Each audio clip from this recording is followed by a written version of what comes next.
All right, everybody. This is spot number 3. This is where I'm going to finish today. Uh, I don't know if we'll do any good here. This is not where I would normally fish with the south wind, but last place I caught consistent fish was right here. So we're going with our most recent information, and I come back to the spot where they were last week, and got fresh cut shad out there. So we'll see what happens.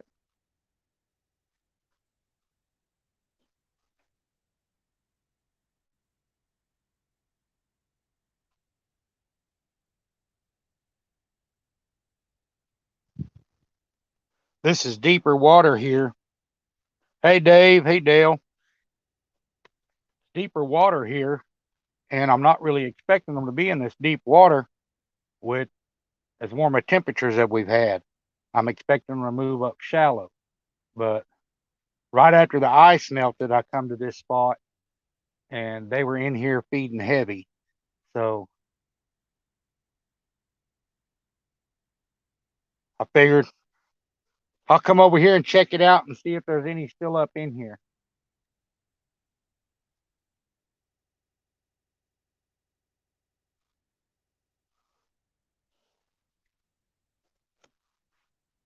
Kind of out of the wind here, so it makes it nice.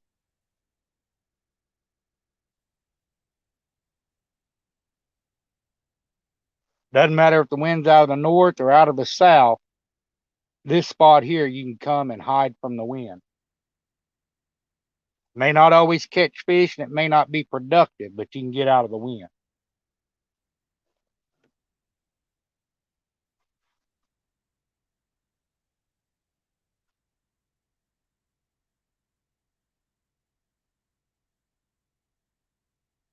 The county was nice enough.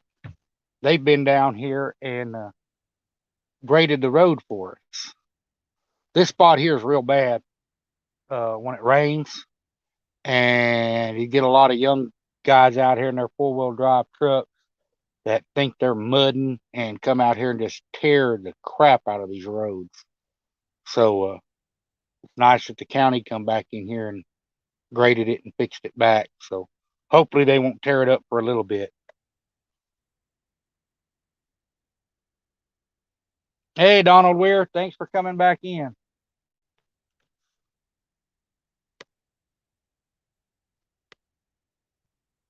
Figured we'd come over here and try this. It's deeper water, but this is the last place I was catching numbers of blue cat.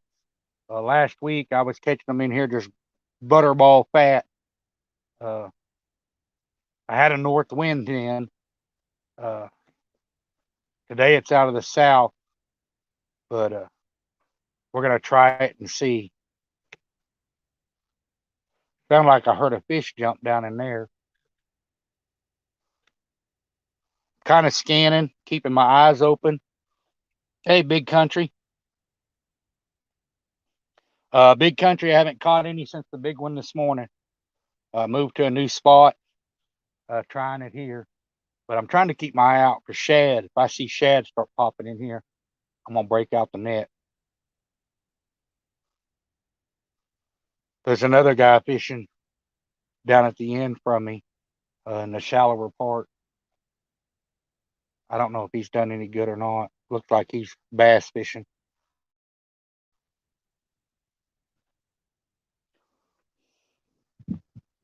Hey, Dan. Guys, I'll be right back. Keep an eye on my rods. Mother Nature calls.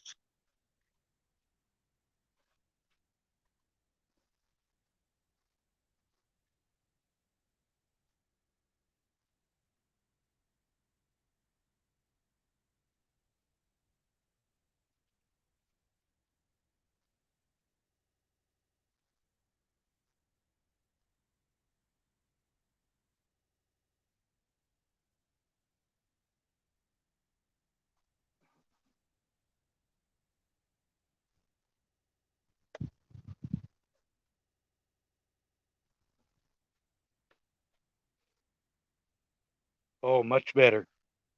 Much better. Got these rods scattered out pretty good. I've got two throwed back over here uh, to the left where I was catching them at last week. And I got two of them throwed way out off the edge of this rock flat out here.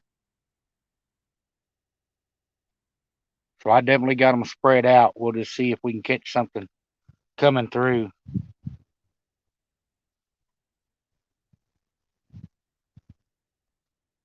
Big Country, I'm David. Yep. Hey, Lynn. This is where I'm going to finish out the night, guys.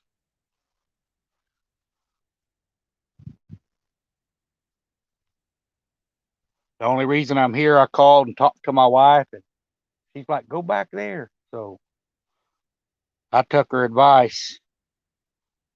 Hey, Ernesto, how's it going? Ernesto, we've only got one that was in the first live stream within about 10 minutes. We got one big one and nothing else has hit. We spent an hour and a half there, moved spots. At the second spot, I think we had some small channel cat, just picking the bait pockets out, or the gut pockets out of the bait. So we moved to this third spot, and I did downsize my bait some.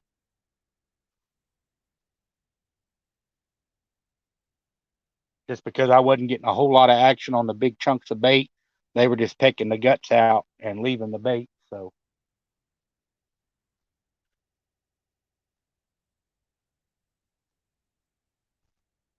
they may not be ready for the big baits yet.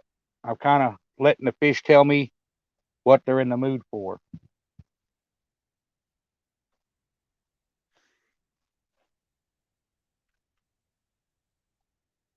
As warm as it's been today, it's like 73 here. Uh, I would not really be expecting to find them in the deep water, but I've been wrong before, so it's worth a shot. I need to go in here and turn my do not disturb on. There we go. I keep forgetting to turn that do not disturb on.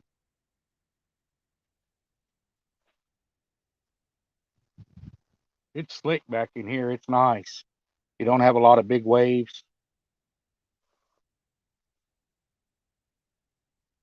But whether the fish are in here or not right now is another story.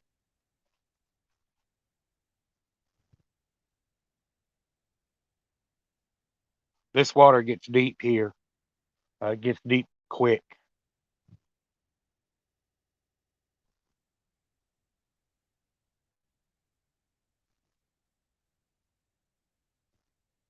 If I was guesstimating, we're probably in at least 20 foot of water with all four rods.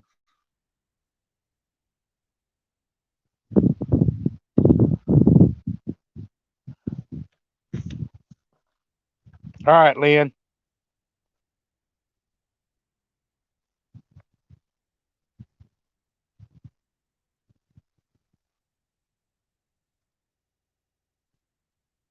Google Mod deleted me earlier when I was talking about a shovel and another garden tool. Couldn't figure that one out. That ain't good, Dan.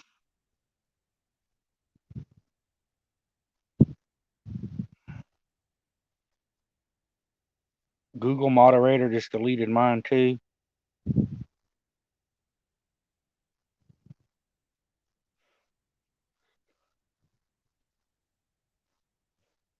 Big Country, your name is Tom. I will try and remember that.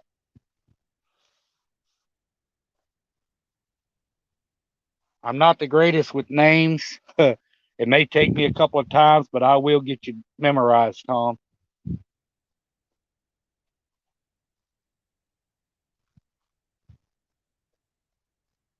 Kind of hoping to see any kind of action back here. There's fish breaking water right here. I bet that's crappie. About 15 foot off the bank. And I don't have any crappie gear with me.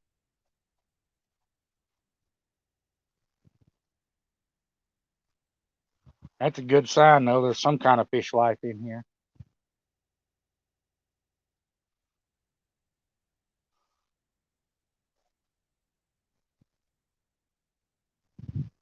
That's the first fish I've seen hitting the top of the water all day.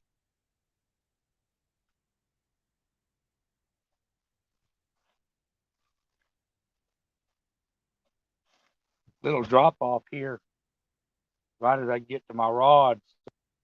I got to try and keep that in mind, or I'm going to make the blooper reel right there.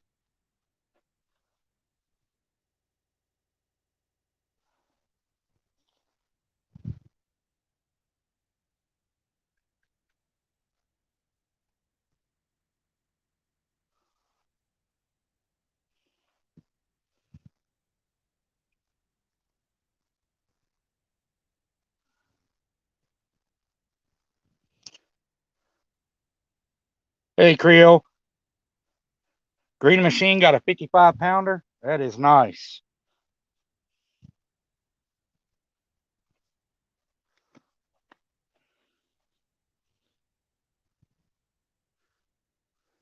Well, Creole, maybe we can give you something to listen to worthwhile on your way home.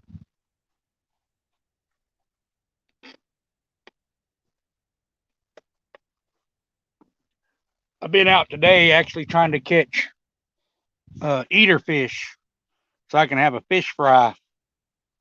And so far, the only thing that bit was a big fish. So, hey, Big Slim, welcome. This place is getting popular. I wonder if them crappie are running in here at night. I got a guy down here. I got another guy that just pulled up behind me.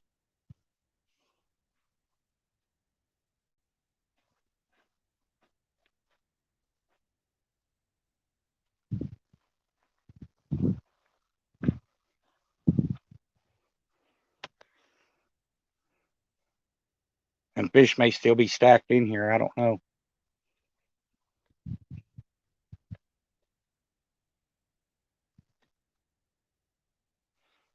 I come prepared. I got some little lights here in the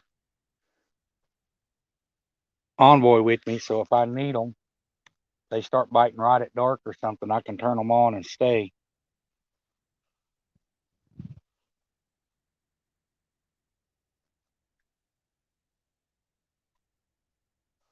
I keep them in the vehicle at all times because nothing will ruin your fishing trip quite like the fish finally starting to bite and you having to leave because it's dark and you can't see your rod.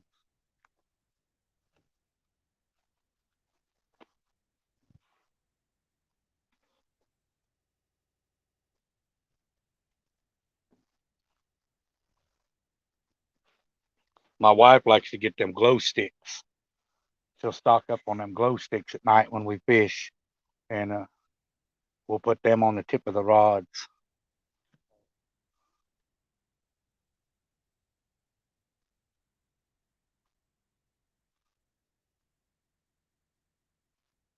There's fish jumping all over back here in the shallows. Comes back up here and splits off into two creeks, and there's lots of brush and timber in both of them. There's a lot of timber out here you don't see that's under the water. Uh, Plus, there's tons of this big shell rock. Uh, Flathead and stuff love it. Them fish are having a heyday back in that creek where I can't get to them.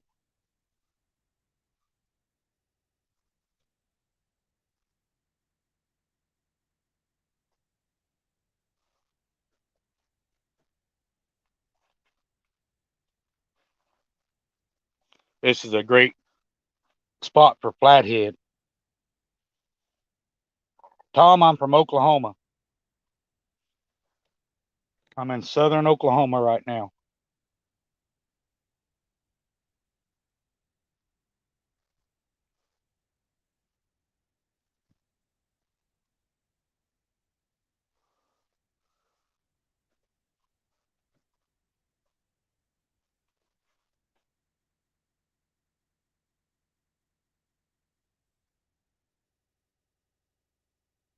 I think with these fish in here breaking the top of the water, you'd see some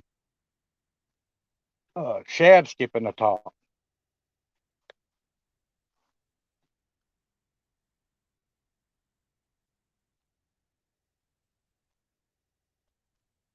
I got plenty of shad to fish the next couple of days, but I never pass up an opportunity to get some fresh shad. Tom, you live in Colorado?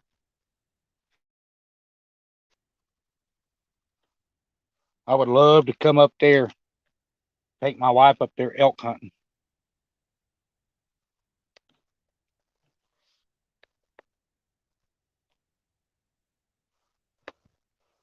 I love the deer hunting stuff too, but there's something about that bugling elk that makes the chicken hairs on the back of my neck stand up. It really gets my blood flowing.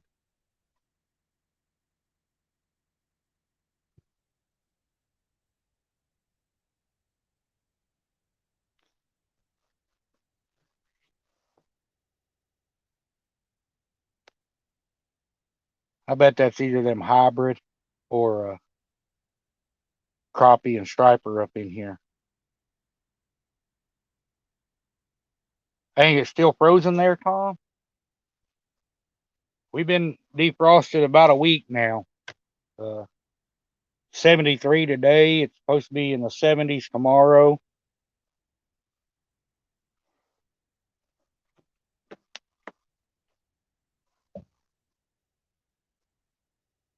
I come out here last week, right after the ice had melted off. I don't remember exactly what day of the week it was, and the blue cats were up in here, and that shad kill, they were gorging themselves. Put a lot of nice fish back in the water right here. One elk and 6 deer. Yeah,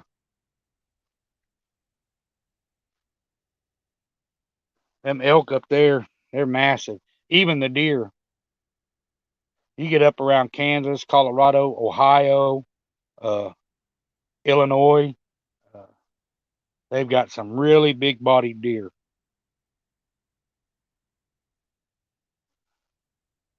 JNS, no, I just moved to this spot. This is where I'm going to finish the evening off. And this is where I was the last time I was catching them and catching them consistently. Of course, then I had a north wind. It wasn't quite as warm today. And I'm just going to try it and see.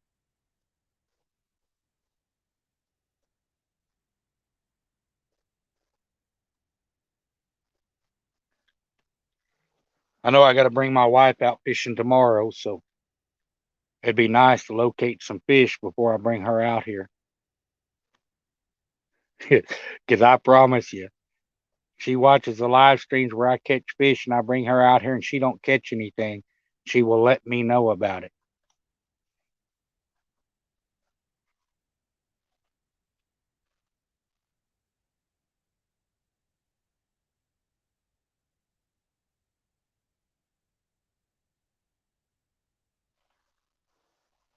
My wife is not scared one bit. She will look me dead in the eyes and say, I thought you said you knew how to fish. Got big mule deer there, Tom? Yeah. I've never got to shoot a mule deer. Uh, I've watched a lot of them. I've watched a lot of the shows and fascinating. Uh, see a lot of spot and stalk on them, but I never have got a hold of a mule deer. I know down here in Oklahoma, in eastern Oklahoma, they do have some, but uh, not down here where I'm at.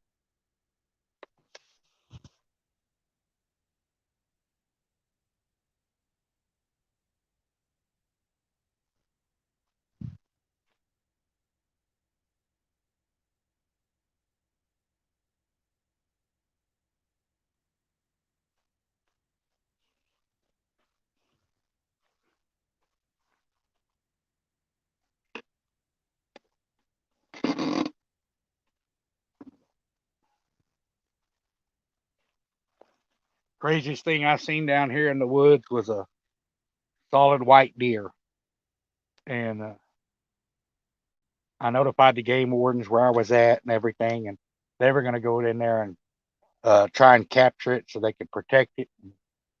I thought maybe they had captured it, but a couple years later, I seen about 6 more white deer mixed in with the herd, and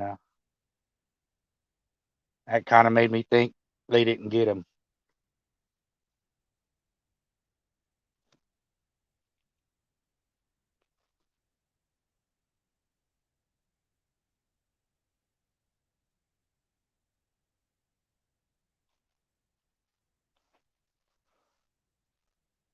And I've only seen that white buck one time. I just happened to be in the right spot at the right time.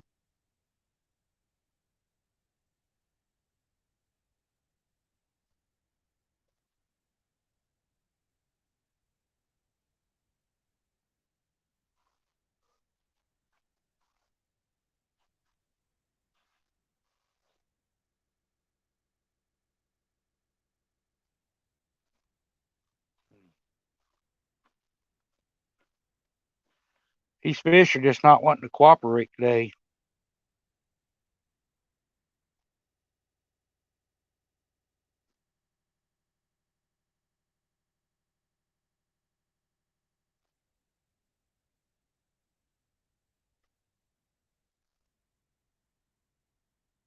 On the video, the first video, I said ready for a fish fry, and the only thing that bit was that one big fish so far.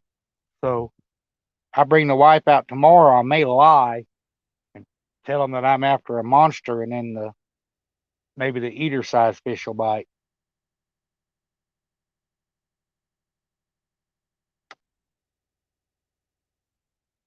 Sure, it's peaceful out here at the spot. No wind.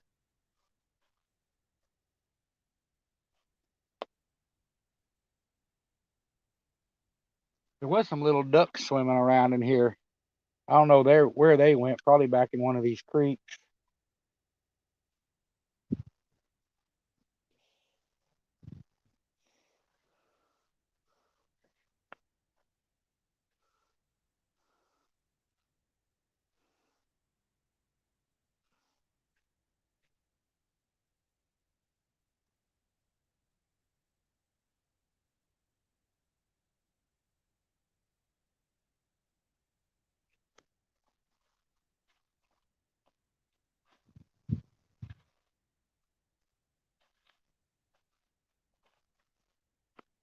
Mm.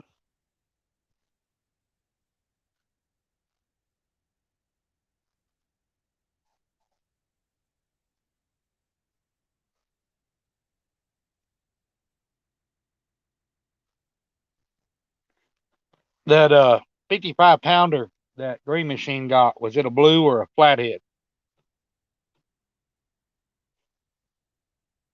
I would normally just assume blue, but there have been some flathead being caught already.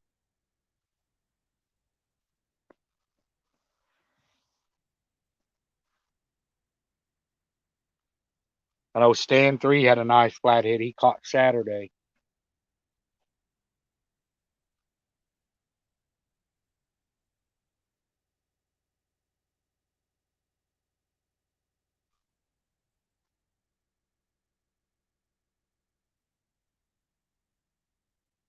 I believe it was Flint Hill I was watching, and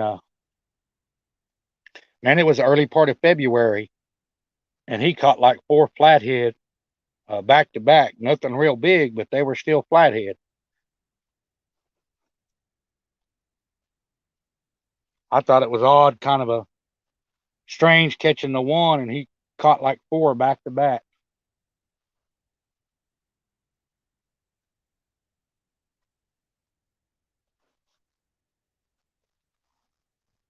Come on, fish.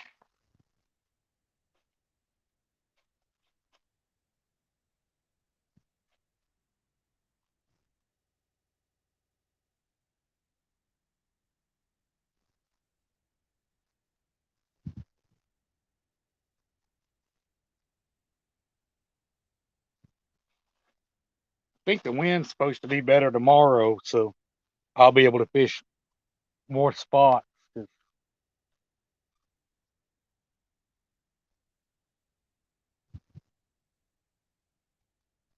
I got to keep my wife out of the wind too. She don't like it when it's real windy.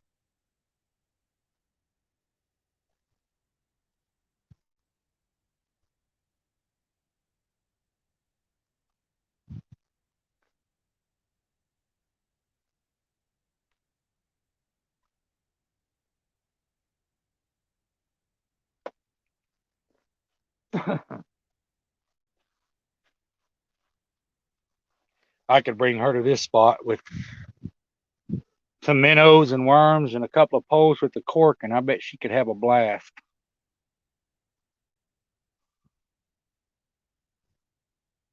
She just loves to fish. She don't care what it is. She has a ball. She's a lot of fun to fish with.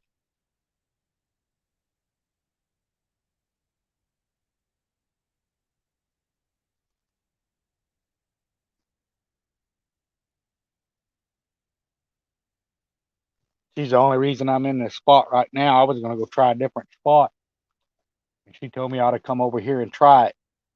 So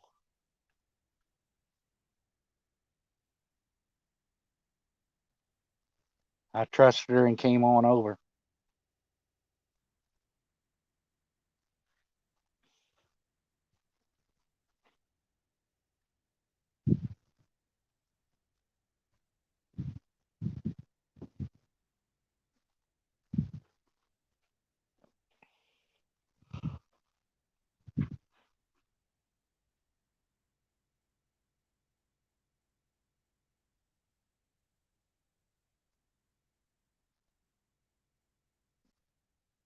We got small enough baits on there now, though.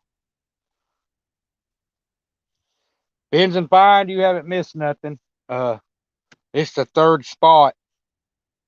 Uh, haven't caught anything today other than that big one when I first started, and it's been slow everywhere. I moved to this spot. It's got deeper water in it. This is where they were right after the ice thawed, and I was catching them pretty steady here. But we've been here almost 30 minutes and not even a nibble yet. I have seen some fish breaking water and jumping back in this creek, but that's not what we're after.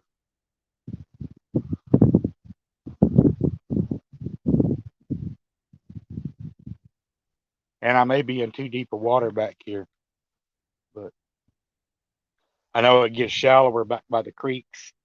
But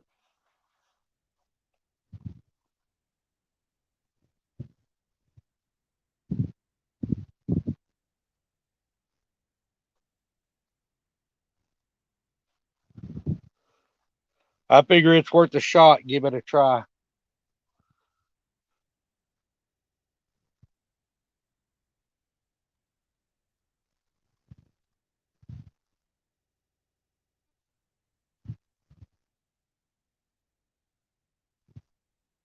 I can't really complain. Some guys fish several years back to back and never catch a fish the quality I caught this morning. So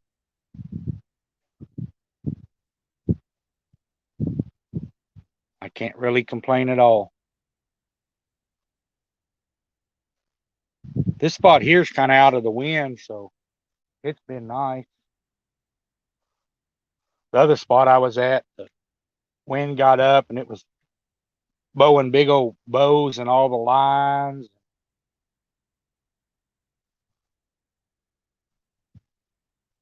It would actually pull the sinker up off the bottom.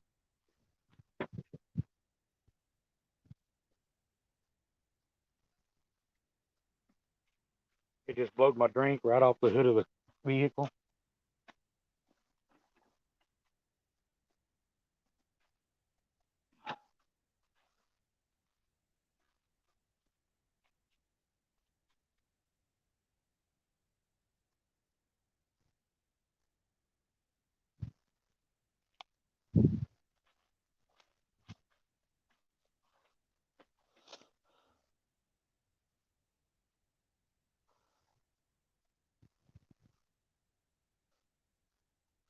I will do, Tom.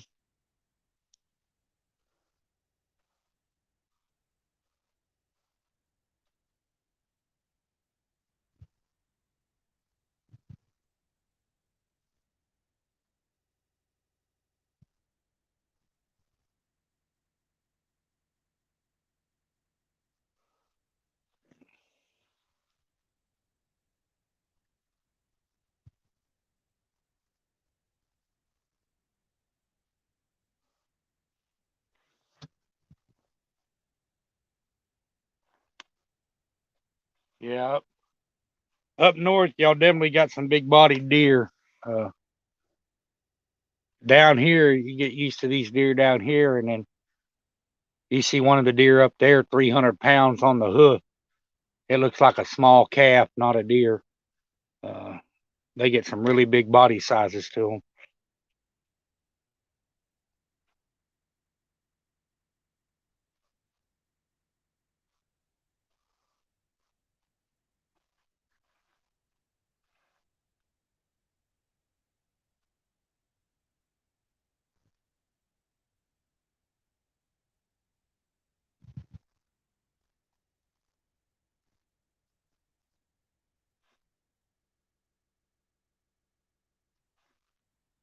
We may not caught them all today, but it wasn't from lack of trying.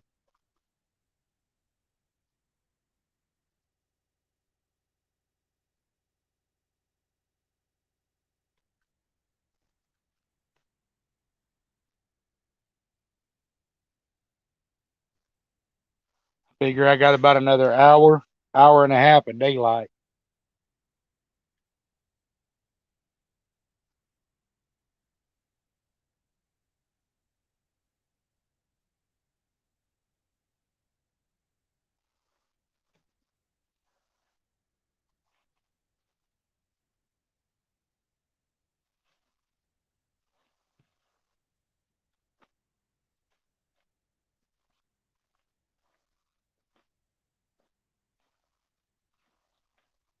My wife likes to come into this spot. We got a little fire pit back here, and if she gets cold, I can start her a fire. And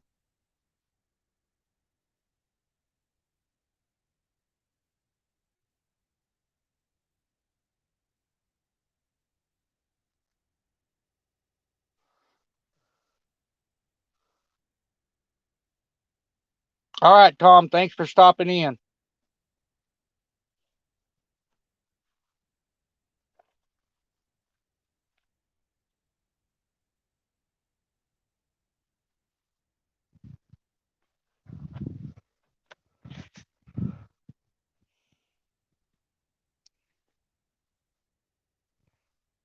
I'm gonna give it a little bit here, guys. I'm at least gonna give them at least an hour, see if anything will happen. If not, I'll pack it and go home and get ready to try it again tomorrow.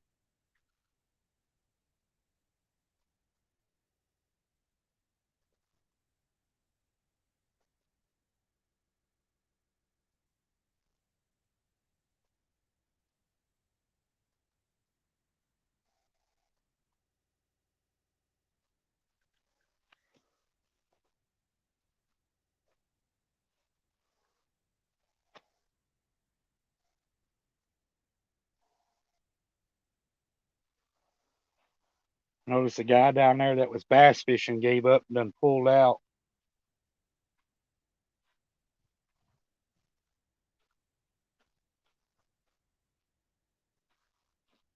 Guys in the pickup behind me apparently weren't fishing. They got out and took off walking. I don't know where they went.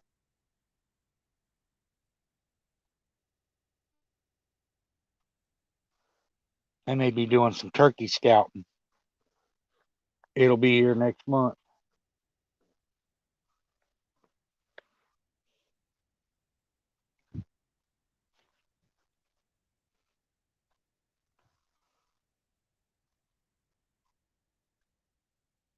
Sure is quiet and peaceful though.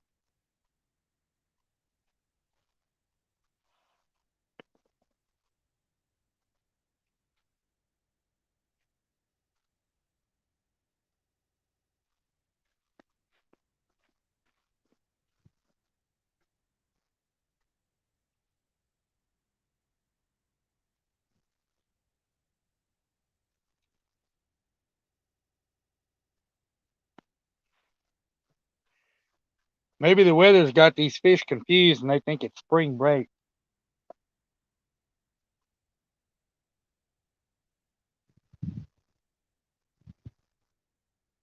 And it could be because they're so full of the shad from the shad kill. But the one I caught this morning was still just rolling fat. Healthy, healthy, healthy fish.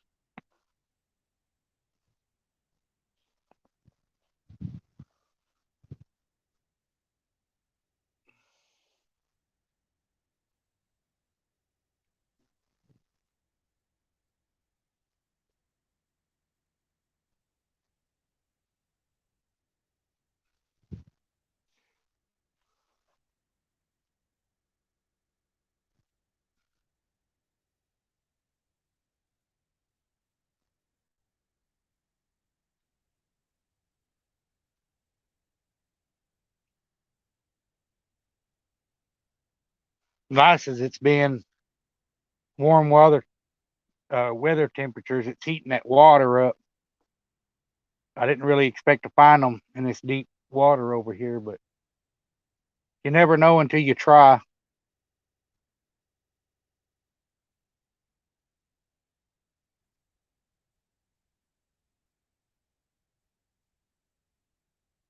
Still gets pretty cool at night. You know that's got to be confusing to the fish too. 73 during the day and 40 at night. I don't know what it's supposed to get down to this evening. I haven't watched any of the weather. I'll have to ask my wife.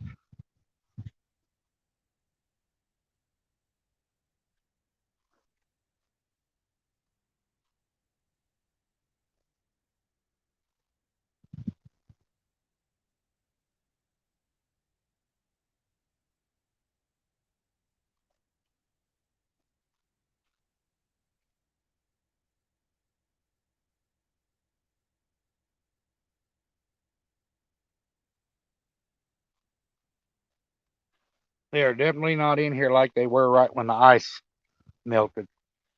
They were in here thick when that ice melted.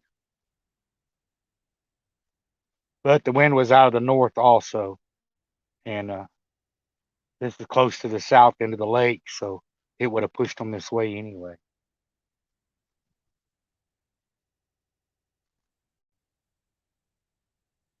During the summer, this is a good spot because you got that deep water and you also got shallow flats for them to feed on.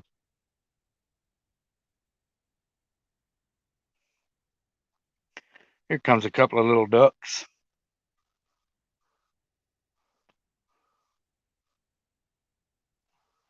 They must have been down there in that creek. Looks like they're making their way. I see more coming.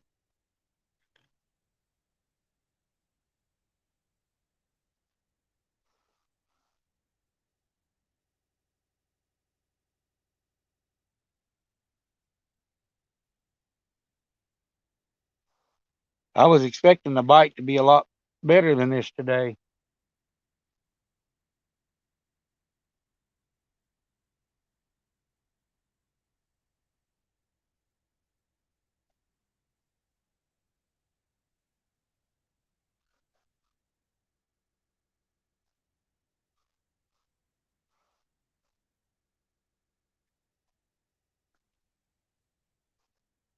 I'm curious. I wonder what our water temperature is at. We've had some 50s and 60s and 73 today, going to be 70 tomorrow.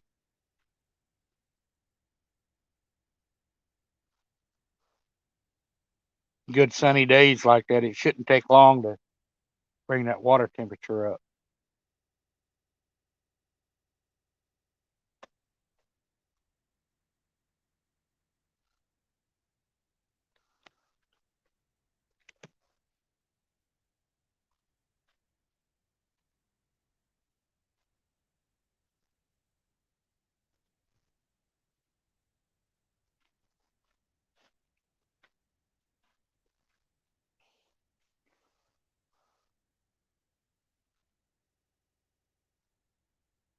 It's weird how them ducks knew that them lions were in the water. They come up to them and then swung wide out around them to make sure they missed them.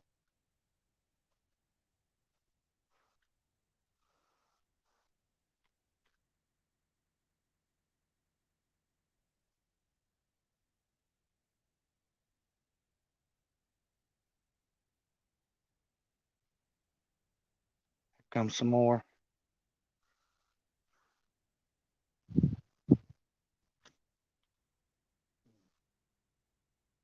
Maybe that high visibility green line makes it easier for them to see it also.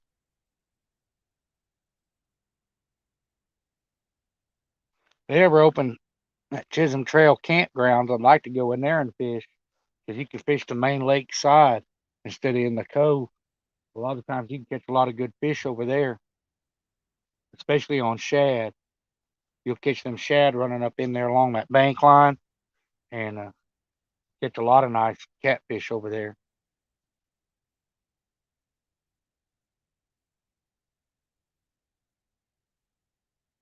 It's March, so they ought to start opening the campgrounds up.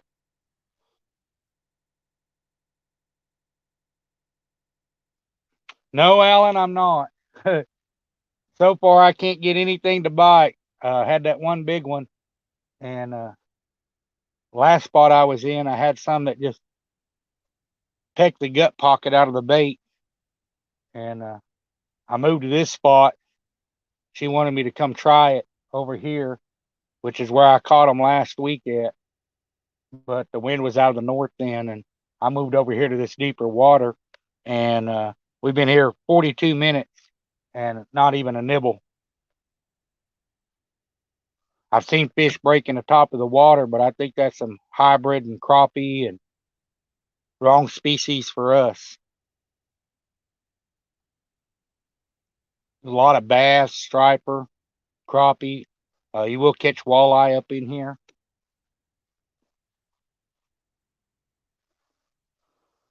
But I figured with as warm as our weather's been, they wouldn't be in this deep water right now. But I have been wrong before, so it was worth the shot.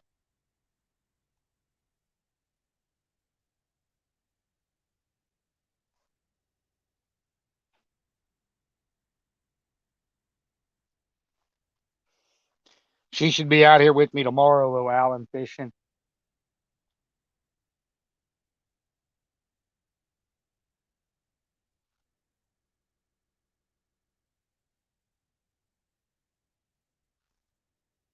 When I get home and tell her I only caught that one, she'd be like, I thought you said you knew how to fish.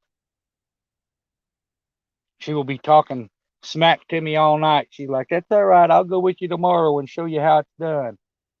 I can hear it.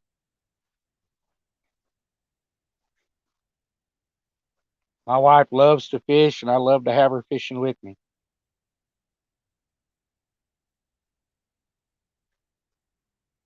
She is very competitive. If her fish is bigger than mine, she will let me know about it.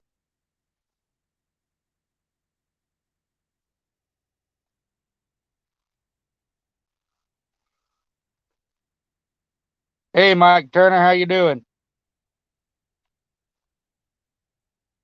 I'm out here killing time, brother. I came out trying to catch some fish to eat, and the only fish I've got to bite all day was one big fish, and I stuck him back. And it's the third spot I've moved to. See all these gnats starting to buzz. Come on, gnats. It's 73 here today, and I've been fishing shallow. That's the only place I've had any luck. And I talked to the wife when I was moving spots, and she told me come try this spot. And a week ago, they were in here thick, but today I haven't had a nibble. I've been seeing other fish break the surface and jump out of the water and stuff, but the catfishing has laid down.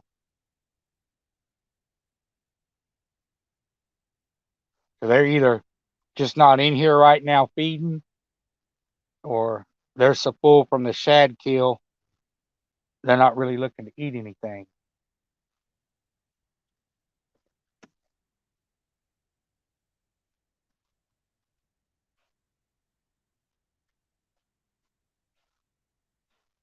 Looking across the lake there, straight across that way, that's not a cloud. They've got some kind of grass fire somewhere.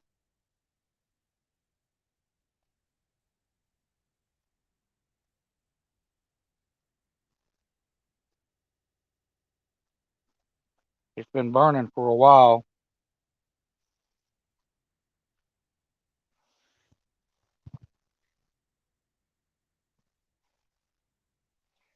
Hey, Georgia fisherman, how you doing?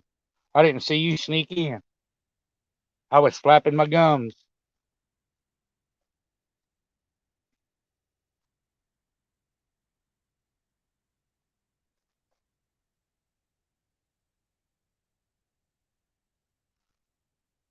Well, if nothing bites here, I definitely know not to bring my wife here tomorrow.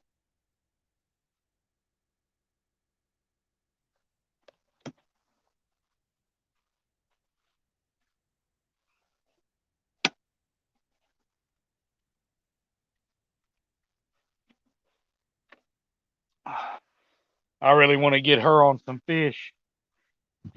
Be her first trip this year.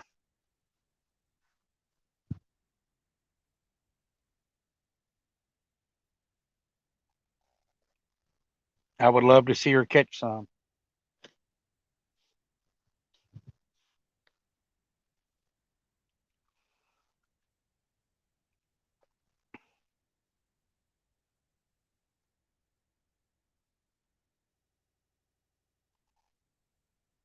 Thought it was going to be a good bite today when I first got out this morning, and that big one laid that rod down, and then it went dead after that.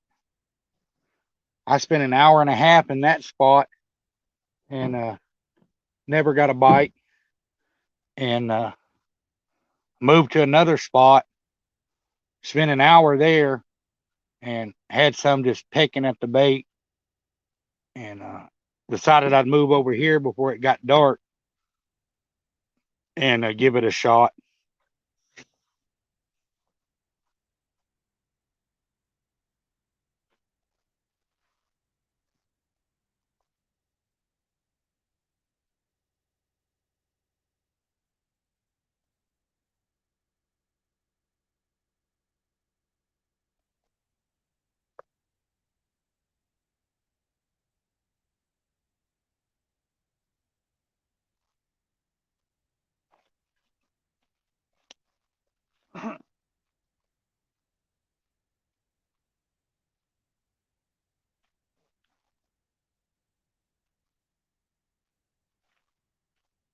That water's still pretty cold.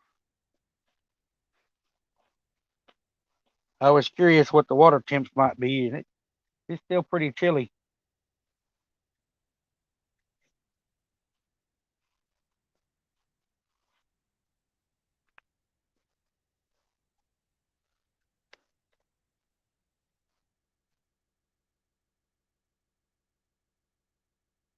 That's got to be striper or crappie back over here breaking water.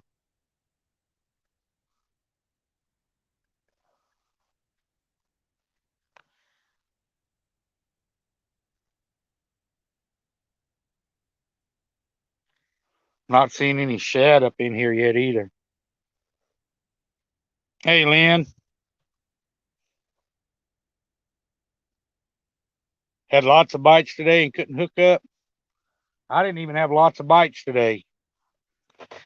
I hooked up on that one this morning, had some smaller ones peck at it, but other than that, it's been pretty quiet.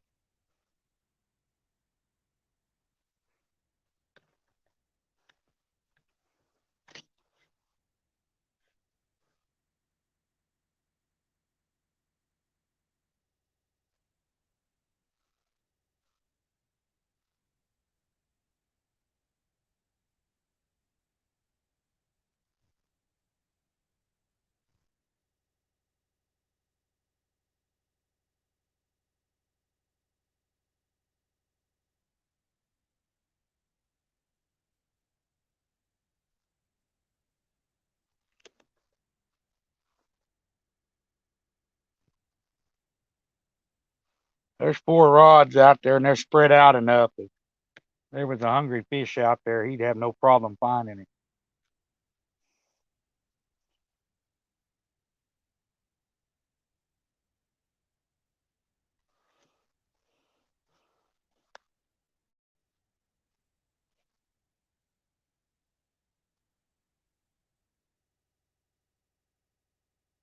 You're on Briar Creek in Texoma, and the sand bass are chasing bait fins.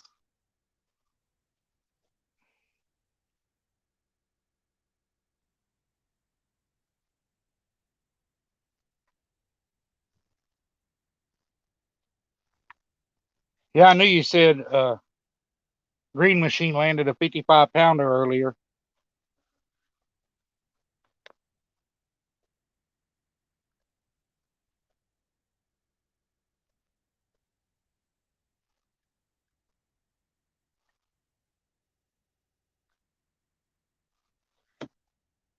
Fishing can be difficult at times. You can sit one spot and not be getting anything and move, you know, 200 yards and all of a sudden the fish are active. You just never know.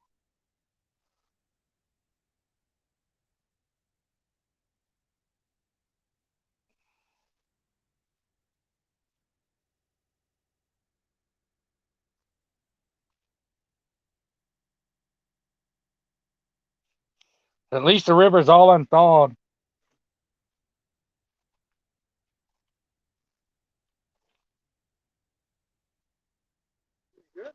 No. No, I was out early this morning at another spot and had one big one come in and bite and then nothing. It's my third spot. Oh, really? Yeah. Right after the ice thawed, they were biting pretty good up in here. I put a whole bunch of them back in there. They were just swollen. But he don't shad. Shad died. Yeah, and I don't like that cold water. but today it's been kind of dead. Moon phase thing, right? They're probably still full of that thing. Yeah, they were gorged for sure. That one I caught this morning, he went probably 20, 30 pounds, and he was still just rolling fast. It's been old gravel pit along here. Yeah. Tried it straight off of here.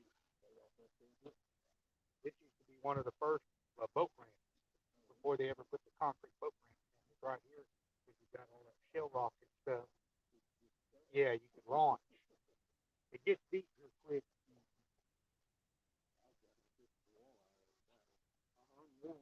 Got another little bitty bag. It started raining. I don't have a 4-wheel drive. Yeah. And man, I swear, going up that slope right there. That red clay gets slick, don't it? Does. Yeah. They just graded the road, but you know, you get past that sand, It and doesn't. it's about that Yeah. deep.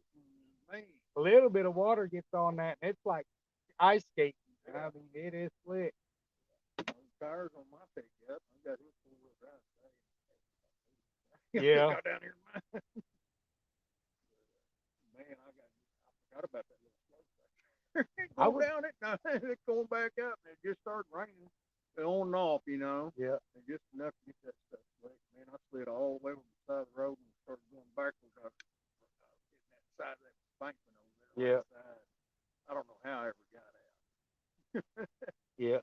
I finally took a pretty good run at it and just kept on hammering down. And all you can do. And got all that sand out of there.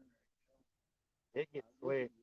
I was shocked that they come down here and grade it. Last time I was down here, they didn't grade it. Anytime it rains, and kids will get down here in them 4-wheel drives and they dig ruts all the way around this thing, think they're mudding, and they just tear the road up. Yeah, but them guys will be down. As soon as it rains, they'll be right back down in here tearing it up again. Somebody needs to whoop some idiot knocks on their head or something to it. Buddy up there, he's metal detecting. Only thing I found so far, I found a Gerber pocket knife that was graded up by the road. Yeah. And he found that laying in the road. That's probably the best way you can metal detect down here is when they grade that stuff. Yeah. Yeah, it works all that stuff up. Brings it all up to the surface. Yeah, somebody's run over that one. It ain't no good. But I think yeah, you get some treble hooks out of it. And the eyelet too. Yep. That's probably a high dollar winner. Oh, I guarantee you it was. LH, I don't know what that was. LC, it might have been a Lucky Craft.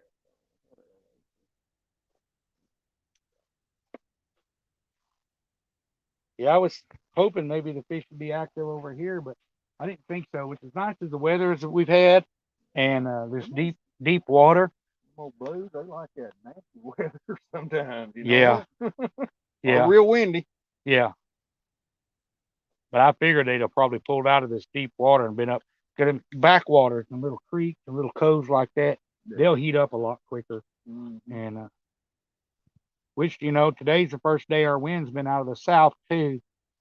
So it may take them a while to reorient because they'll follow whichever way that wind direction is blowing, because that's what them shad will do. They'll follow that plankton wherever it's going.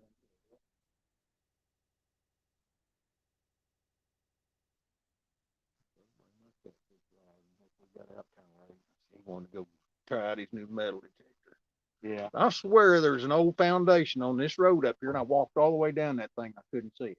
It's got just like a concrete runner out there. I don't know if it's there or not, but I know right here where this cove goes, Mm-hmm. there used to be a road that goes back through there. And right about where them trees are, that big clump of trees. Yeah, I've been out there on my boat. The road bed goes up there to that little cove coming in. Yeah, don't go to the roadbed. Right about where them trees are, I think there's a foundation. Drop over that hill, there's a pond. And when this floods and this lake gets up, it fills that pond up.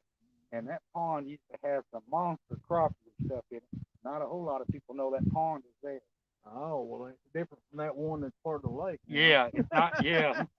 It don't make much difference in that one with how many people fishing. Usually, yeah. Still catch fish. Usually you'd have to drive down and park and then cross over and drop down in there, and there's a pond down in that hole there. You can't drive. No, because the idiots tearing up the road and stuff. And they come out here and get stuck and get called out in the middle of the night. Had to come pull them out. But yeah, usually you could drive right along that edge. You could go all the way out to that point.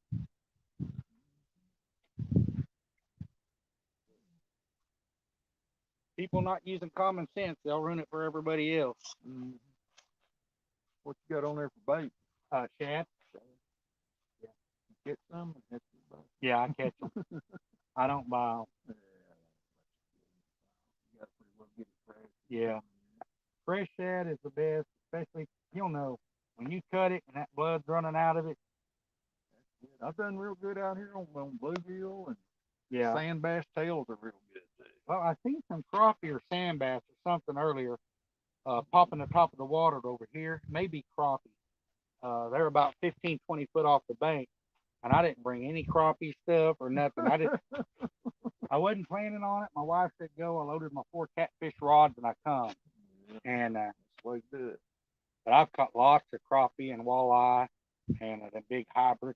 I met a guy up there crappie fishing with my boat. I gave him a ride back over here, and he said they caught 27 walleye right in here. Yeah, I've caught them up in here, but it was always on minnows. I'd be crappie fishing or something, and the only other walleye I've caught was on a shad, and that was at Beaver Point, right there at the boat ramp right next to the dam. Mm-hmm. I went down in there and I caught a bunch of shad, and me and my mom and my stepdad were out there, and we were catfishing. And a guy had been out there trolling that dam. He come back, and when he went over my rod, bam, it hammered. And I fought it, and by the time he got to the boat ramp, he done had his boat loaded, and I got it in. It's a big old walleye, and I didn't know what it was. I was 14 years old. I seen them teeth and stuff, and I kicked that thing off the hook off into the water. That old man, yeah, that old man, he's like, don't you know what that was? And I was like, no. He's like, I've been out here all day trying to catch them. You're kicking them back in the water. That was the first walleye I had ever seen. Where's a good place to catch that around here this time? Right now, before they were balled up in the deep water, but so far I haven't seen any popping. I got my shad net with me, and I've been waiting. I've been catching them over there at Duncan Lake, and you can't throw cast nets over there, but you can go over there to their fish house and catch them on crappie jigs. Oh yeah, snag them. And I've been catching them with the crappie jigs. I keep my cast net with me. I got a 7-footer, and usually you can find them up in here, and especially like right up along this edge of this cove, and right there where that first road enters the water. But I haven't seen not one even tail flip. There's an old house foundation over there by this old pond. Yes. That You'll see that old pond. I'm assuming it was an old homestead. Yeah. Before the lake ever took this land over is what I'm assuming it is. Mm-hmm. The only reason I know is my wife's uncle. He's big into that metal detecting, him and her both. No, I have not touched him. He just bought that one, so he just learned how to use it. All we found today was some old foil line tobacco pouches about that far down. Yeah, her uncle's been doing it for years, and he's got several of them, and he goes across the yard and stuff, and He'll be out there at the lake and stuff, and when it beeps, he can pretty much tell you what it is. He's like, that's a can, that's a bubble gum He's probably wrapper. got one of them real high dollars. And I was like, how do you even know? Because I can't tell one beep from the other, but he's done it long enough. He knows.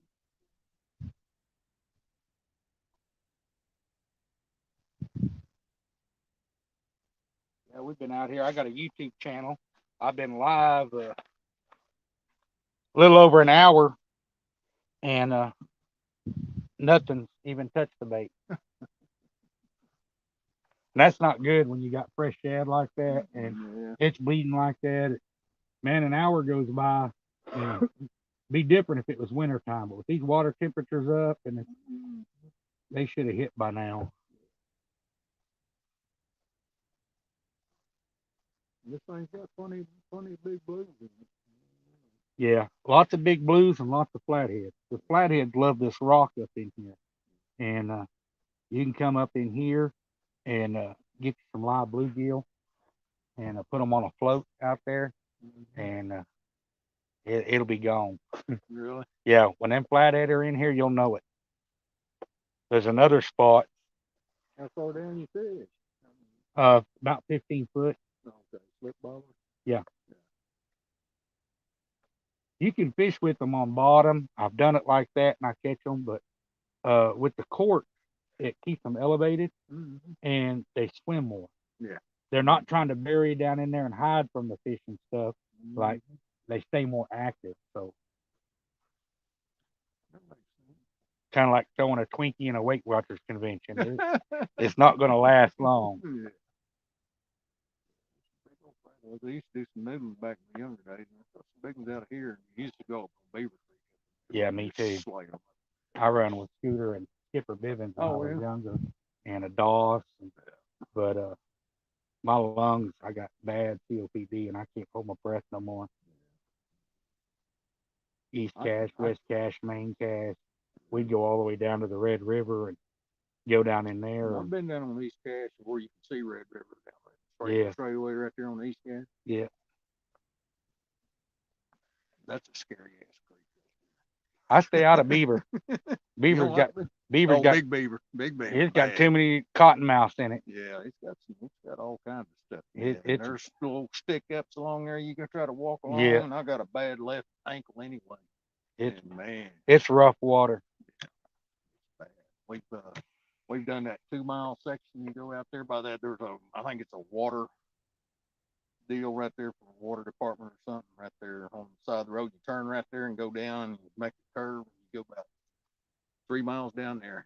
And, actually, it's 2 miles. It's a 2 mile section of creek, and you come out on Highway 53 right there. Just north of it. Yeah, on the north side. Well, I know you can go down in there. I think it's 2 or 3 miles north on that side. Once you cross Big Beaver, you can turn down in there and go back in there, and they got a parking spot there.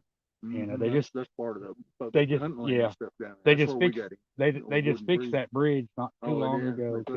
Well, OD Callaway had that pig barn right there, and it always washed out there. And they finally went in there and fixed that road. Because hell, you couldn't even drive down the road. It took them a long time, but they finally went in there and fixed it because it was. I better tread lightly over there if you headed to his pig barn because it was rough. I live out there at Humphrey Lake now. There's some big flatheads in there. I've never caught anything out of Humphrey. I caught some blues and some channels back in the spring, but I've tried over there for big fish and a flathead and have not got a bite because I live about 15 minutes from Humphrey Lake. Oh, really? Yeah, I live off a water plant down on the dead end on Camelback. Oh, really? You know Dole Jones? No.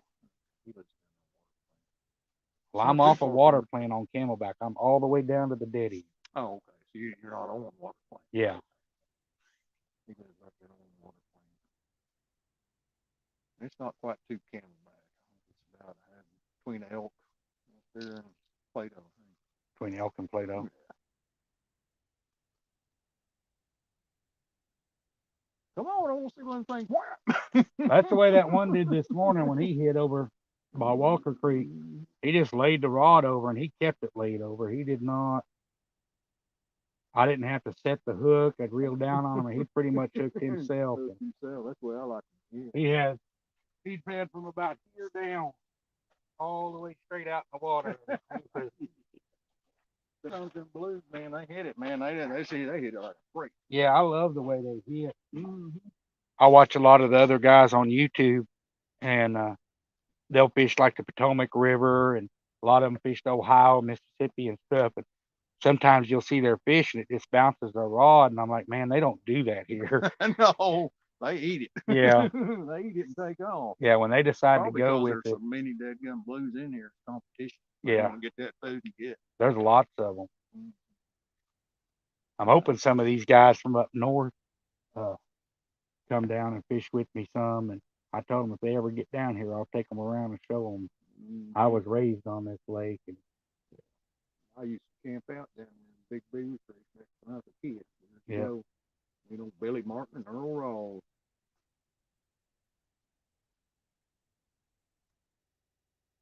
yeah, it's been big.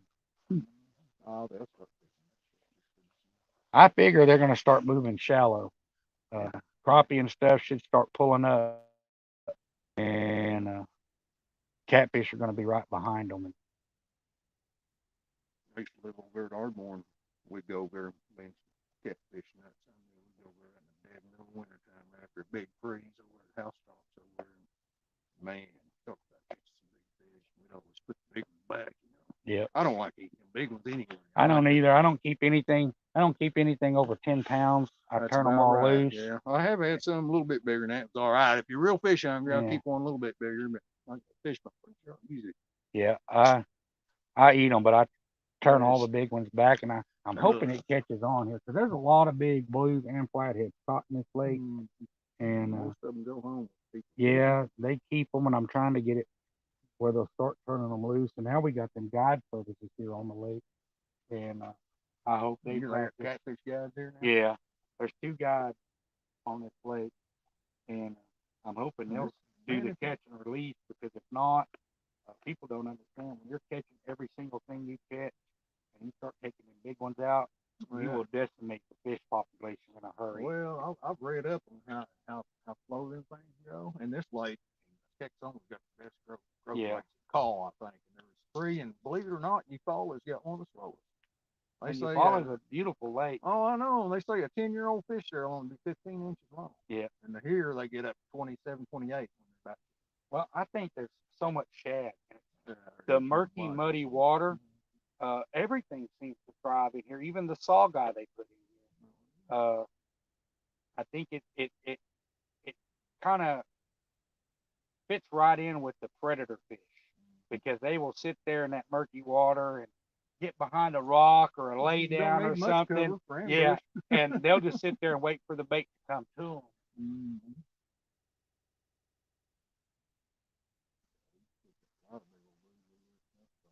They got it shut down for boating from October 1st to March 1st. Oh yeah. Boat out there. Getting down to point, you had to walk about 2 miles to get down there in deep water. Yeah. You get down there just right. Man. Nobody kept no fish down there. They won't lug them out. Well, that's like over by Ray Hartman, over by Collins Slough and stuff. Used to, before the wildlife took over, used to be able to drive all the way down to Beaver Creek. And they, once the wildlife took that over, they turned that into that wetlands and stuff. And now you can't do it. You have to walk way back in there. I think I've been down there. Yeah, you got to walk. Yeah. Yeah. Yeah, it is. Hog rubbing up on the tree. Yeah. I don't need no bow down here. Yeah, there's a lot of big hogs down there. I heard they shut all the hog hunting down on the lake. Not that I know of. I know it's only bow hunting, but only bow now? Yeah. Okay. But, well, I don't guess you gotta have steel shot, you know. I don't guess they make steel bullets, you know. It'd be kind of hard on rifles, wouldn't it? turkey hunting, but that's about it. But yeah, bow hunting you can still. Oh, guy's a heck of a good bow hunter. Yeah, I like it. That's why I hunt it. I've never shot one with a rifle. It's always been bows. Bows. Yeah. You got more nerve than I got. I got into it over at the wetlands on the other side of the lake. Me and a guy were out there and got into the pigs. I stalked out there and it was flooded, and they were in the field. And I got out there and there was a break in the dike, and I watched them from the other side. I knew where they were coming in and out at every day, so I waded out in that water about knee deep and got in that brush and the millet and stuff they had planted. Just waited. Sure enough, they come out and there was a boar in there. He went about 350 pounds. He's a big old red boar. And the game warden had been trying to get us to cull him out of there. And sure enough, they come out. Man, I stuck him. He went over that dike, and about 50 other ones went with him. And I waited a little bit, and I left my backpack and stuff right there on the road where I was, and walked down in there to get him. And them other boars and stuff were guarding him. Even though he was dead, they would not let us close to him. And they ran us out of there 3 times. We walked out, and I get back to the truck, and the game warden's there. And he asked if we had any luck, and I said, yeah, I shot that pig you're wanting rid of. I said, he's down there dead. I said, but I can't get to him. I said, all them other boars are protecting him. And he had a key to the gate. He's like, well, you just stay here. I'll go get your pig and bring it to you. And he went down in there, unlocked that gate, drove his pickup in there, and we watched him drop over that ledge. And he went down in that levee, and all of a sudden you hear, pow, pow, pow, pow, and he's running back to the truck, and he gets to that. Still guarding it. Yeah, he got in the truck, and he throwed it reverse. He come back up there. He's like, boys, you're probably going to have to leave that one laid till in the morning. I asked him, I said, how many of them did you hit? He's like, I don't know. He's like, I was trying to get out of there. I said, yeah. I said, I went down in there with my bow. I said, it was not a good experience. They come up with automatic bow, automatic crossbow or something. Them pigs, they get aggressive. It don't matter. He's got a friend right there. He went out to check his trap, live trap one day, and they chased him up, and he had to get up on top of that live pig. And he's gun jammed. I've sat in a tree. I've sat in a tree bow hunting. I've sat in a tree till 3 o'clock in the morning waiting for them to clear out. Yeah, I had talking on my cell phone. Yeah. A lot of people don't realize them wild hogs and stuff. They try and nest with them and stuff, but that hog, he roots all the time, and with their snout, they can lift up to 800 pounds per square inch. Really? Yeah. They are super, super strong. But I think I'm about ready to call it and go home. Yeah. Let them all out there.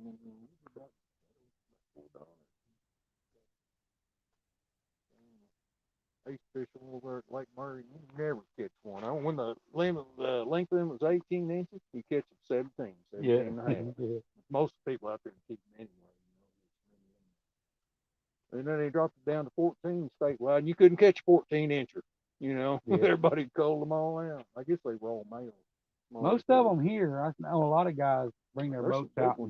They troll by that dam, man, and get into them over there. Yeah. And right there at that boat ramp, it makes that cove up in there. A lot of times they'll be up in that cove. Beaver Creek Lane? Yeah. Huh. There's probably rocks on the bottom out here. Yeah, you can't see it, but there's also some submerged stumps out here. They're normally sticking out of the water. Mm-hmm. There used to be some back here in shallow water. That drought, they just about destroyed all that visible stuff. Man, that's what we used to like to do. Just go lighting crappie spawn. Yeah, they used to come in here thick. Oh, Crappie and the bluegill both. Right there where that tree's at, that little bush. That water used to be up in that bush right there. Man, you could go right there and start jigging. Yeah. I saw a lot of big crappie back Yeah. Back up in Creek Channel over there. Yeah, they were working back up in here, and I could hear them jumping and see them back in them creeks earlier. But I couldn't tell if they're them hybrid or the crappie or they're just hitting the top of the water. They said that there's no home. There's a pond right up over this. Yeah. Right here. This see where all these trees are right here. Yeah. He said there's no homestead foundation right there. Yeah. Well, I found a little old deal up there. Looks like a cellar. Found an old hinge, a couple old big old nails. Yep. What side of the road? It's got a Man, I can't believe I'm losing my mind. I know So there's is that, no is that on the other foundation. side of that road bed? Yeah, he said Yep. you could drive it. Yep. Over here around this deck and And drive right hardly up to it. anybody even knows that. Unless you fish down in there and actually went walking, no one's gonna even know it's there. Well, I've tubed that pond down there. No, that's not It's that not far. attached that to the lake. It's off the lake. Is This that right right? here. He Yeah. says right over this one right here. Where that Okay. road used to go down in here, Yeah. you get down in where them trees are thick and stuff. Yep. You'll see it on this side. There's a big hole, a basin, Mm-hmm. and it's a pond. Right. Okay. When this floods and it gets up on that road, it stalks that pond. You can go over there because people don't know about it. You can go over there and catch a ton out of the big crappie and stuff Is that right? on little beetle spins and stuff. It'd have to get up about 8-10 foot to Yeah. get over there. Huh? Well, it'll come up over that road right there, Oh yeah. and it'll flood and fill that pond because that pond's down low. It's just like a big bowl. Hmm. Yeah, I've been all back up in there. Never seen that one. Yep. Yeah. We never walked over that hill though. We usually walk close to the shore when we park here and walk down to that Yep. pond. That's a long walk. Well, usually Down you that could other drive one. it, Yeah. and That's a long tubing too. Yeah, I don't- Especially we got a mess of crappie behind you. I ain't walking down in there now Pretty good ways over anymore. I go to the mailbox and back, and I'm about to put a That's it. park bench in the yard to where I can stop and rest in between. Halfway between. Yeah. there. I got a friend he's talking about hog hunting a while ago. He lives out east of Duncan. He just trap them Yeah. and shoot them in a trap. Anyway, he got off. He had his own air conditioning business, and he didn't have a whole lot going on. He said he had a service call to go that morning. Well, his wife worked for Express Personnel, and so it just so happens that weekend she was supposed to be down in Corpus Christi on some trip with her and his buddy down at Duncan Builders. The only two people know who that those traps were. Oh. So he goes down there one morning, he gets off work, and he goes to check them, and shit, he didn't have nothing in his trap. And he looked over kind of gully and see no ear flopping down. He got a 240. He said he just grazed the top of that pig's head, Oh. and she jumped and squealed. He goes, God damn, here they come. Out of the He woodwork. said, I jumped up on top of that trap I had and said, here come a big old boar. He goes, and just grazed him in the damn head. And said it just like it attracted him. He said there's 20, 30 hogs coming out of the woodwork out there. He's out of bullets. Oh no. So he gets on his phone. He's trying to call this old boy down at Duncan Builders. Hey man, I'm so and so trapped. I need some help. I'm trapped up here. Man. Right here's where this old gravel pit is. Right Yeah. that shell rock out there. Yeah. Yeah, I think I'm fixing to. Deep hole out there. I've seen it on my depth finder in my boat before. Yeah. Been down through there. Yeah. Usually people fishing there, you don't usually do that. Just right out there a little way. Yeah. I mean, that thing don't just about like that. Quick.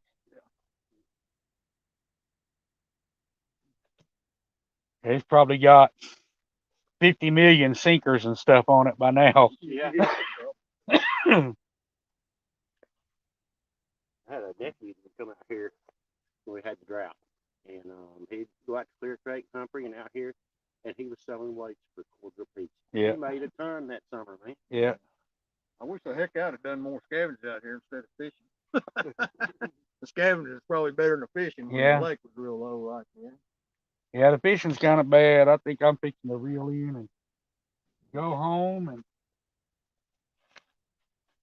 tell the wife no such luck. No such luck. We caught one about 30 pounds. Yeah. Is that right? Yeah, I got my YouTube channel. I'll go live on YouTube, and I caught it on there this morning. And I probably went there 10 minutes. Yeah. And there it is. I thought, man, this is going to be good. Then, nope. They got a fish finder now that's a goddamn bobber, man. Yeah. You throw it out there and you can pick it up on your phone Yeah. and check everything, change the depth, and Yeah. it's a fish finder. Yeah. All sonar. Well, that's still pretty shallow right off that point right out in there. But Yeah. a little bit off. Well, it drops off too because that road comes up into there.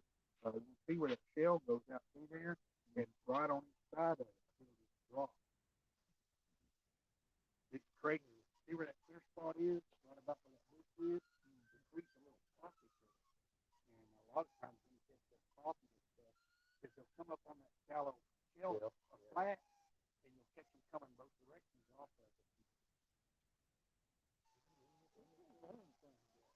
Someone painted the top of them posts on that fence with that reflective orange tape, I guess, so they could find it coming back and forth. The only reason I know that is when I was down here fishing like last week or so, because it used to not be there. I was like, what the hell is that? Jimmy went out here. I drove, out here, yeah. I drove down there to look. That's why I know. We got a friend that's been working on a boat. Tell it's probably a 50 model. Yeah. Aluminum. He didn't even It's a check big as a bottom. riveted aluminum.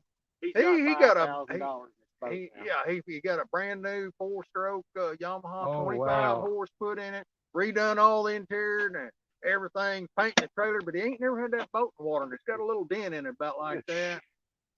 I wouldn't. I'd put that boat in the water first, wouldn't you? What I did years ago, I bought a flat bottom boat that didn't have a title, and it was all riveted. Well, I brought it home. I checked all the rivets and stuff on it, cleaned it all up, and back then you could call the game warden, and he'd come over and inspect the boat. Yeah.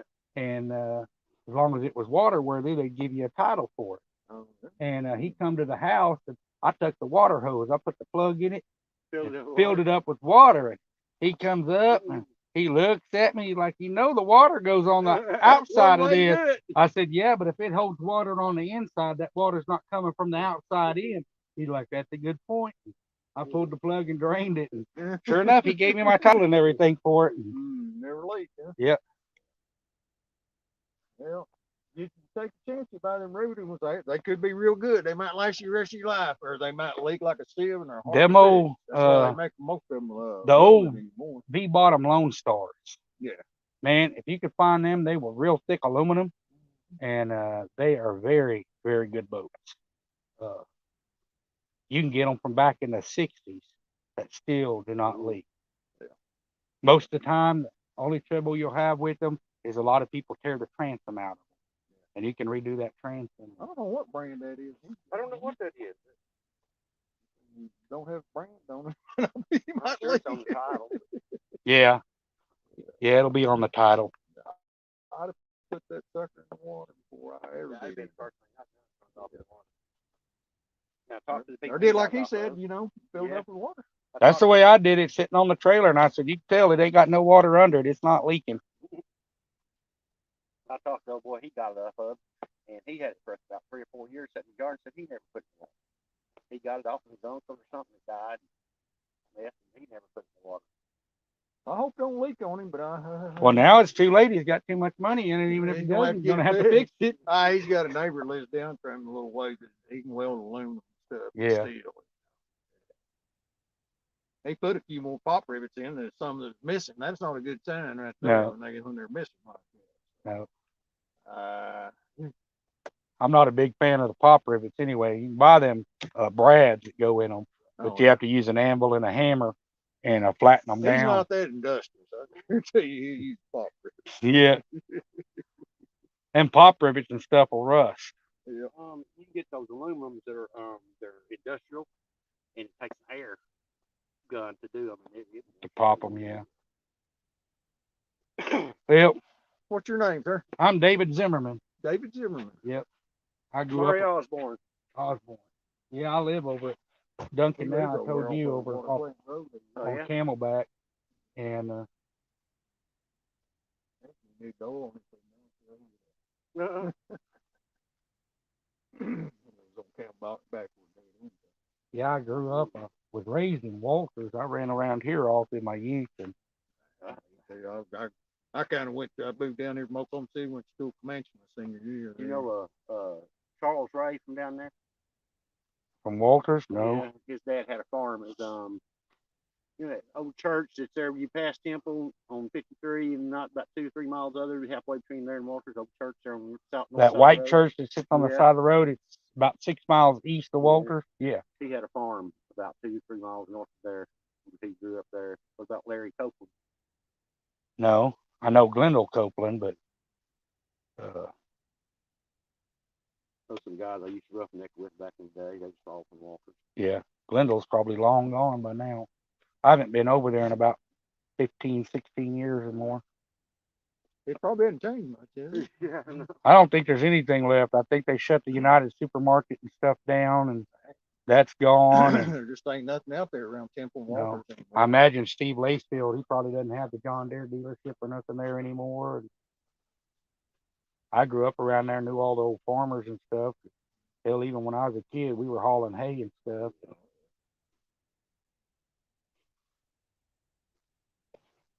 I'd be out there hauling that hay, got bad hay fever. I'd be eating them damn Benadryl and bucking them bales. Don't drink so much of that water. That cold water makes you sick. Yeah. Man. Man, I remember when we got our first loader where you didn't have to buck it up to the truck. I thought I was in high cotton. My dad had 3 trucks and 2 loaders. Yeah. Hauled a bunch of hay. Elmer Nickerson. He's a farmer over there. He was bad. He's trying to get that alfalfa, and he baled that stuff about 120 pounds a bale. Oh, yeah, I know. And I'm like, That's Elmer, if bales you like do, that. yeah. 16, 17-year-old high Yeah. school kid, it's hard to get that 100. I guess told- you use a football player. or I something. told Elmer, I said, you do that again, I'm not hauling it. Mhm. And he cut that alfalfa right there before you get to Walter on East Cache Creek. He had the fields on both sides, had that alfalfa planted. Went in there and cut it. He baled it. I drove down to the field and picked that first one up on the loader, went to bucket up on the truck, kicked it off. I said, boys, load up. Elmer's like, whoa, what are you doing? I said, you can cut the twine on every one of them and break them down and bale them right, or you can find someone else to haul them. We pulled out of the field. There ain't no sense in that. No, He just cutting costs. that's what they're trying to do. Yeah. Try and cram 2 bales into one. Had an old man up there at Washita River outside of Alex and raised sheep. And he was really particular. He says, I bailed that shit. I went and picked up right behind the damn baler. Yeah, Because if it got wetter, you pissed on a bale, them sheep wouldn't eat it. yeah. And get to a barn, he's got a damn cathedral for a barn down there. It's 22 fucking high. I Damn. had to go buy a fucking escalator and put the bale on top of the truck and get it up there to it. So we took one of them trucks and loaded it and put that escalator on it and unloaded the other trucks and put it on top of it so it don't up. You had to be careful out there on that East Cache, man. They bale that alfalfa. You get them bales up there, and the cotton mounts be hanging out of the bales and stuff. Hey, I've seen a bunch of cottonmouths out there on East Cache. Yeah. Well, guys, it was nice meeting y'all. I think I'm fixing to reel them in. And David Zimmerman, right? yes, sir. All right, man. Well, good luck. Hope If you y'all's get running some. around Humphreys and stuff, you'll probably see me out there too. 'Cause there's lots of times my wife wants to go spur of the moment. We can't make it over here. Pretty good truck from way out there. Yeah. They caught one good fish today. Yeah. And I was plumb on the other side of the lake when I did it. That's a lot more miles. It's a long ways over there. Yeah. I trying to find them for her. She wants me to bring her tomorrow. Oh, yeah. I know.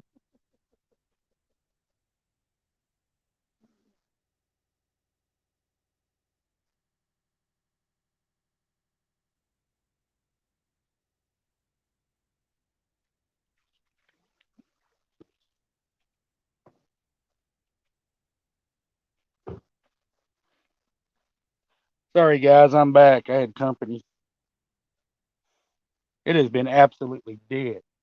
We have not even had a nibble here.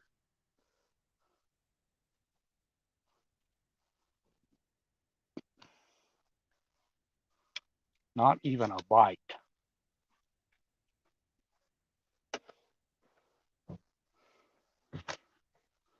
Been an hour and a half. Didn't catch anything, not even a bite. Did get some conversation though. I appreciate all y'all guys for coming in. Miss Becca, I see you're in here. Well,